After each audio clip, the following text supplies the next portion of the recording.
Craig Warrack here. You may remember me from around this time last year when crowning him the winner of this year's tournament is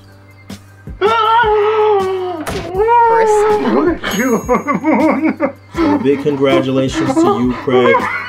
I'm mad happy for you, bro. Yes, I'm the ACBA 2012-13 World Championship Tournament champion. And with the 2014 tournament just around the corner, that's next month, my time on top is running out. Not that I mind not being on the top, of course. That was stupid. And if you're thinking of entering the 2014 ACBA World Championship Tournament, then here are my top 10 tips. And these tips are not going to be about posing and lighting, because you guys know how to do that if you're going to be in the tournament. These are things about being in the tournament, making videos, making actual displays as a production, not your Instagram shit. So here we go. Number one. Money, money, money. Yup, you have to pay your dues to enter this contest. It's only 10 American dollars. And that goes straight into the prize fund so that the people who are winning, hello, will be able to get that money. But this year, everyone who's entering is getting something out of it. There's never been a bigger chance at winning this contest. And $10, come on, that's less than the cost of a figure these days, and actually it's less than the cost of half a figure these days. But that $10 is just the start of it. If you can't afford that, then you have to think, are you going to be able to afford the things that you're probably going to need for this contest? You're going to need the materials, the cutouts, the backdrops, the props, the figures themselves. And unless you already have them, be prepared to put out that little bit extra money to make your display really kick-ass. Also, if you don't have access to PayPal or can't afford that $10 for whatever reason, then head on over to the A.C.B.A Facebook page. There are people there who are sponsoring competitors to enter the contest. So go check out the post there and see if you can get in the competition by the kindness of strangers. But it costs more than just money to be in the tournament. The biggest price you're probably going to pay is in days and hours. Yep, so that's my top tip number 2. Make sure you have the time to do it. Plan ahead. So this year, if you enter the contest, you will find out the themes for each round and the deadlines for each round. So don't leave it to the last minute to upload your video, miss that deadline and lose points on the display that you've put so much effort into. So here is the timeline that I work to get each submission in good time. First thing is you think about your display. Now for me that can take a long time, but for some people it just jumps right in there and they know exactly what they want to do. But always have that at the start of your timeline. Number 2 is to pose it, and by pose it I mean actually make the display. Don't underestimate how long that's going to take, so get started as soon as you have firm ideas on what you're doing. The next thing you want to be doing is filming it, and this can take a while too. I'll come back to another tip on filming it later on. Then you want to edit that film. You've got to actually watch it and make sure it's good before you show it to other people. Funny that. Once you're happy with your video, you upload it to YouTube. Don't underestimate how long that's going to take. You can have a bad internet connection. You could have filmed your video in Super HD or something. It's going to take forever. Make sure you don't just leave that to the night before. So yeah, I think you should always leave at least 24 hours to get that fixed. So once you've uploaded it, you should actually go review it. Watch it before you make it public. Make sure there aren't any huge mistakes in there, and just make sure that it's what you want to show people. And this is really important, because what if something does go wrong? You've got to do the upload all over again. So I always say you should have everything done at least 48 hours before the deadline. That's your plan. If something goes wrong, you can use those 48 hours. And then the final step is to actually enter it. So just remember this easy acronym is TIPFI 2448E. Top tip number 3. Because of social media, ACBA has kind of evolved into taking photos, but that's not really what it is in my opinion. ACBA is making a display that exists in the real world that would impress someone who comes into the room and can view it from different angles and be impressed. That's why we're using video for this. It conveys that real sense of something actually existing in the real world rather than just from that one angle. So this is not a photo, this is a video, and think of it like a performance, like a music video. So when you're at your first step of your timeline thinking about it and you're setting up your display, think immediately about the angles you're going to be using.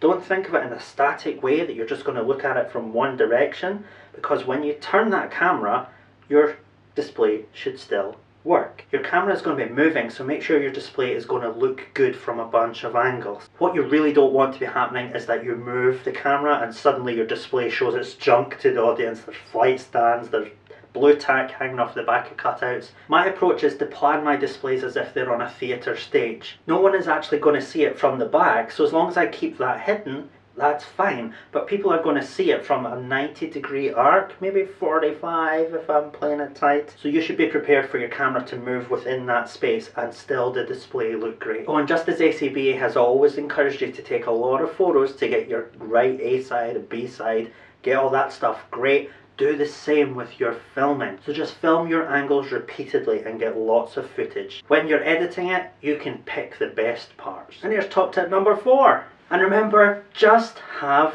fun. Only kidding. Shields up! Incoming emotional trauma! It can get a little stressful when you're putting in all that work into displaying, posing, cutouts, filming, just being creative, and then you get criticised for it. But that's part of the game. Even if your display is great and you are 100% happy with it, prepare to be judged and criticised. After all, that's what the judges are there for.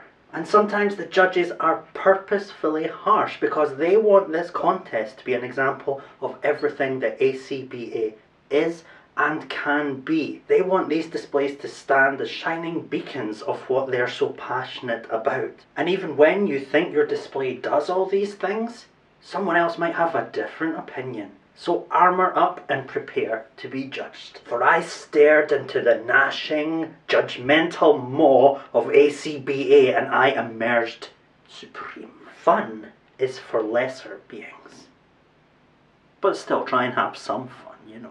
Which brings us to number 5, live and learn. So there are 3 rounds. That gives you 2 chances to live and learn from your scores and your mistakes. Unless, of course, you fuck it up, in which case you should live and learn and come back next year. So try and ask the judges after the round what your scores for each element were. So if you get scored high for posing, that's me doing posing, but not for cutouts, that's me doing cutouts, then try and improve your cutouts. But at the same time, you don't want to focus so much on your cutouts that your posing turns shit. Because I think it was a wise man, perhaps Confucius, once said, keep grinding. So you can learn from your own scores, but you can also learn from everyone else's scores. Oh my god, someone scored really high in that round. I wonder why. Maybe I should watch their video and learn something. Oh, they didn't do a battle display, or they used cutouts in a creative way. Maybe I should be thinking along those lines and doing something outside of the box, but not copying them. And while we're on the subject of copying and ripping stuff off, let's look at top tip number 6. Music. Music adds so much to your video, and while it isn't one of the categories that you'll actually be scored on, it is something you should put some effort into to create an atmosphere and a feeling that emphasises the work you've done. And it's important to add that music during editing. You know, don't have it actually playing in the room while you're filming the scene, running over there and switching on your stereo, getting back over here and starting filming. It sounds like shit.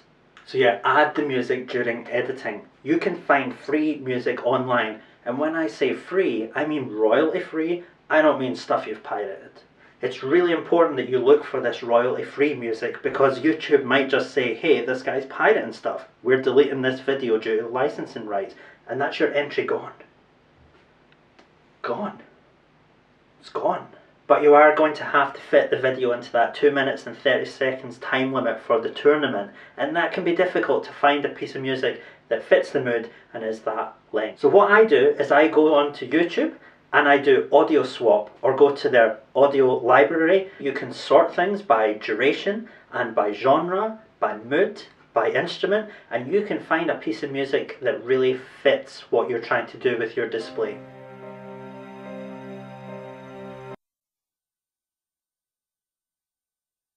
really key thing is don't make the music really overpowering.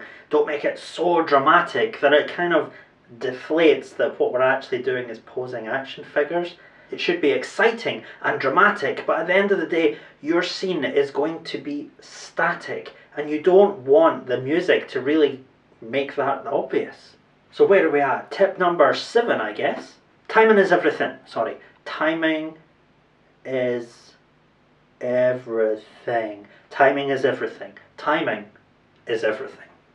You've got 2.5 minutes to show your display. You don't want your display to be so big and have so many things going on that you can't show it all in those 2.5 minutes. If you've got cutouts with speech in them, make sure that you leave enough time for someone to really slowly read that. A good cue for how long you should linger on a speech bubble is you should read it out loud. And if you can read it out slowly and fully, then someone can really read and appreciate that speech bubble in your display. Do remember that people get bored very quickly looking at the same thing slowly, even for a short space of time, like 2.5 minutes. What I do is try to make my display have at least 4 different shots, little mini scenes coming together to make a big scene. And you can linger on these scenes for about 30 seconds each. Add those little scenes up and you've got your 2 minutes right there, and then you've got 30 seconds to play with to show neat little things or the overall bigger scene. And when you show the big scene, don't blow your load right away. My videos always opened with the smaller scenes, tight on little details, bring it up, bring it up, bring it up until everyone can piece together the larger display, and then you show that display to them. It's a level of control you wouldn't have in the real world, but you have on video. Someone walking into a room would see your display right there and take it all in. They might not be that impressed, but on video, we can walk them through. We can take them on that journey. Tip number 8, if you've got an awesome figure, use it. As you probably know, I am primarily a customizer. Well, I'm primarily a dick, but customizer comes a close second.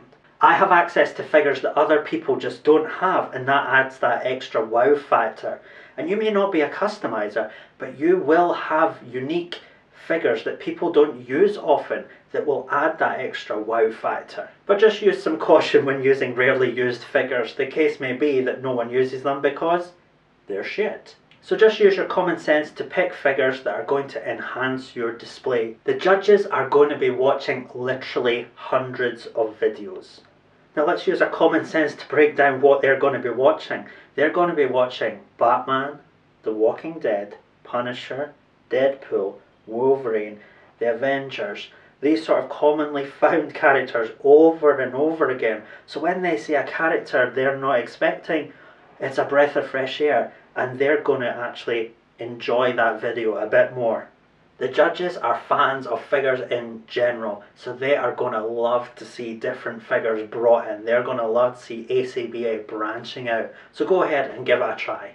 Number 9 is your cutouts. These are critical to your ACBA display.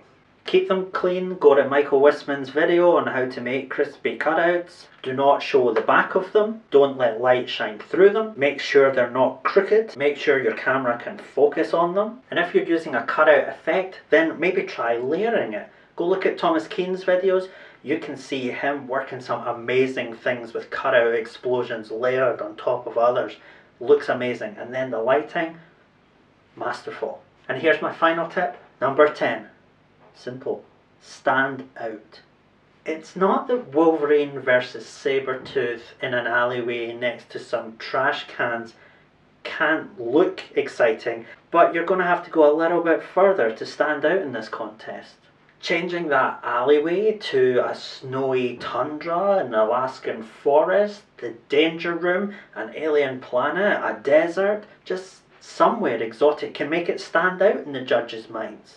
And when you've put thought into all of these things and you bring it together, trust yourself that your display is going to stand out. Your entry is going to be on time and stress-free for the judges to watch. They're not going to deduct points because it's late. It's going to be crispy. It's going to look like you put a lot of thought and planning into it. You're going to be using the medium of video to really sell that display with the correct angles, great focus, great timing. You're not going to kick and scream when the judges critique your video. Your video is going to be even better than your last video. You're showing improvement. You're getting it. The judges see that. The music on your video enhances your display. It creates that mood.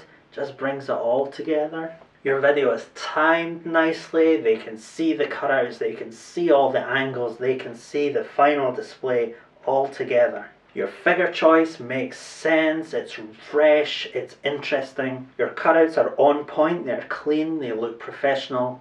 And your video stands out, it is memorable. And there you have it, that's my 10 top tips of what I learned from last year's tournament. If you found the video useful, please give me a thumbs up, but more importantly, please go out there, take this on board and go kill it in that tournament. And I don't want you to just take these tips on board and do like I say. Go and expand on what I'm saying. Go and be your own thing and make your own amazing videos and really rule this tournament. So yeah, I'm wishing everyone the best of luck for the 2014 ACBA World Championship Tournament. Will I see you there?